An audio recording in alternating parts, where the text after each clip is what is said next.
Chapter 14, An Evening on the River. When Stuart arrived at his campsite by the river, he was tired and hot. He put the canoe in the water and was sorry to see that it leaked badly.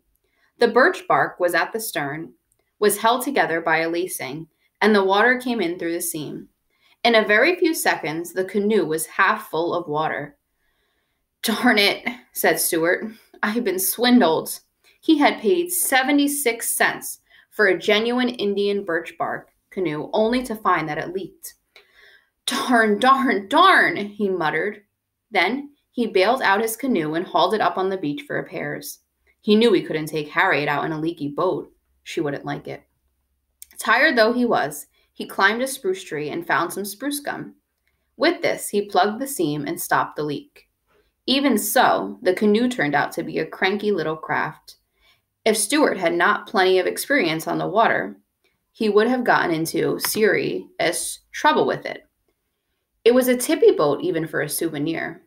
Stuart carried stones from the beach down to the water's edge and blasted the canoe with the stones until it floated evenly and steadily.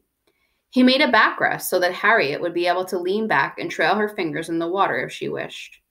He also made a pillow by tying one of his clean handkerchiefs around some moss. Then he went for a paddle to practice his stroke. He was angry that he didn't have anything better than a paper spoon for a paddle, but he decided that there was nothing he could do about it. He wondered whether Harriet would notice that his paddle was really just an ice cream spoon.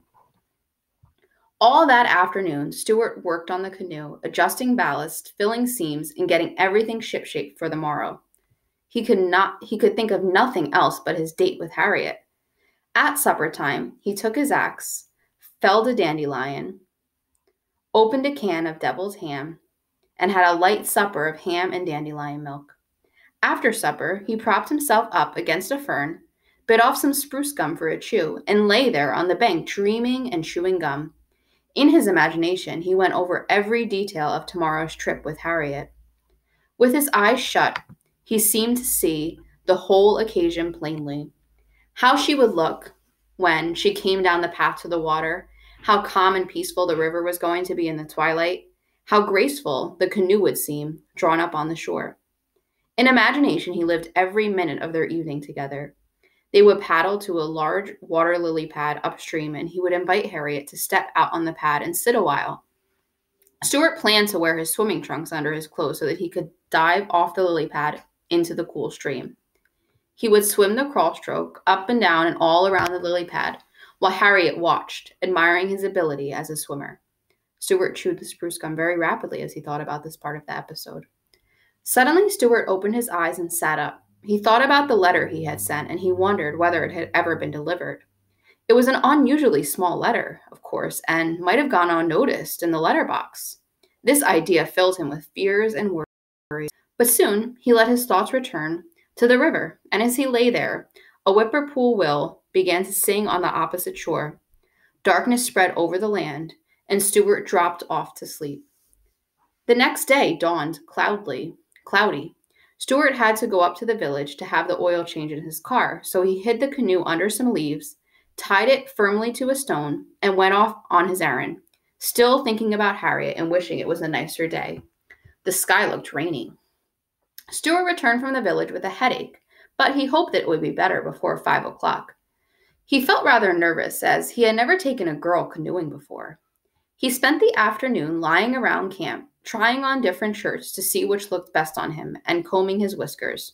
He would no sooner get a clean shirt than he would discover that it was wet under the arms from nervous perspiration, and he would have to change it for a dry one. He put on a clean shirt at 2 o'clock, another at 3 o'clock, and another at 4:15. This took up most of the afternoon. As 5 o'clock drew near, Stuart grew more and more nervous. He kept looking at his watch, glancing up the path, combing his hair, talking to himself, and fidgeting. The day had turned chilly, and Stuart was almost sure that there was going to be rain. He couldn't imagine what he would do if it should rain, just as Harriet Ames showed up to go canoeing. At last, 5 o'clock arrived. Stuart heard someone coming down the path. It was Harriet. She had accepted his invitation. Stuart threw himself down against a stump and tried to strike an easy attitude, as though he were accustomed to taking girls out. He waited till Harriet was within a few feet of him, then got up. "Hello there," he said, trying to keep his voice from trembling. "Are you Mr. Little?" asked Harriet. "Yes," said Stuart. "It's nice of you to come." "Well, it was very good of you to ask me," replied Harriet. She was wearing a white sweater, a tweed skirt, short white wool socks, and sneakers. Her hair was tied up with a bright-colored handkerchief, and Stuart noticed that she carried a box of peppermints in her hand. "Not at all. Glad to do it," said Stuart. "I only wish we had better weather. Looks rather sticky, don't you think?"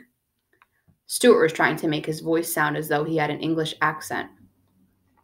Harriet looked at the sky and nodded. "Oh, well," she said. "If it rains, it rains."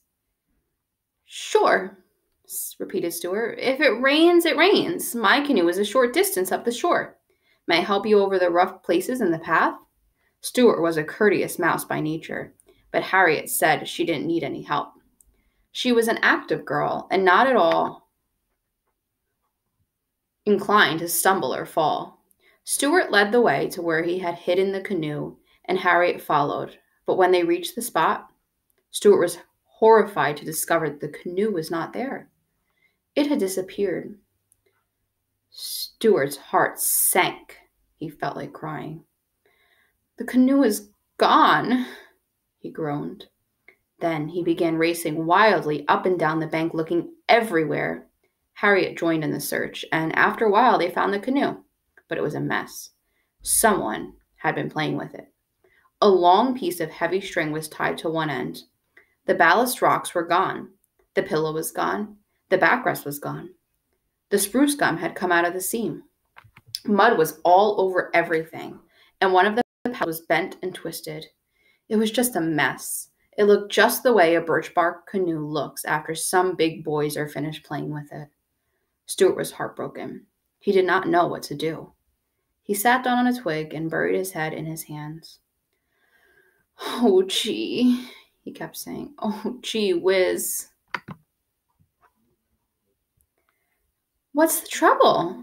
asked Harriet. "Miss Ames," said Stuart in a trembling voice, "I assure you I had everything beautifully arranged, everything, and now look!" Harriet was for fixing the canoe up and going out on the river anyway, but Stuart couldn't stand the idea. "It's no use," he said bitterly. "It wouldn't be the same." "The same as what?" asked Harriet. "The same as the way it was going to be when I was thinking about it yesterday. I'm afraid a woman can't understand these things. Look at that string. It's tied on so tight I can never get it off." "Well," suggested Harriet, "couldn't we just let it hang over in the water and trail along after us?" Stuart looked at her in despair. "Did you ever see an Indian paddling along some quiet, unspoiled river with a great big piece of rope dragging astern?" he asked. "We could pretend we were fishing," said Harriet, who didn't realize that some people are fussy about boats. "I don't want to pretend I'm fishing," cried Stuart desperately. "Besides, look at the mud, look at it." He was screaming now. Harriet sat down on the twig beside Stuart. She offered him a peppermint, but he shook his head. "Well," she said, "it's starting to rain, and I guess I'd better be running along if you're not going to take me paddling in your canoe. I don't see why you have to sit here and sulk. Would you like to come up to my house? After dinner, you could take me to the dance at the country club. It might cheer you up." "No, thank you," replied Stuart. "I don't know how to dance. Besides, I plan to make an early start in the morning. I'll probably be on the road at daybreak." "Are you going to sleep out in all this rain?" asked Harriet. "Certainly," said Stuart. "I'll crawl in under the canoe." Harriet shrugged her shoulders. "Well," she said, "goodbye, Mr. Little." "Goodbye, Miss Ames," said Stuart. "I am sorry our evening on the river had to end like this." "So am I," said Harriet, and she walked away along the wet path toward Tracy's Lane, leaving Stuart alone with his broken dreams and his damaged canoe.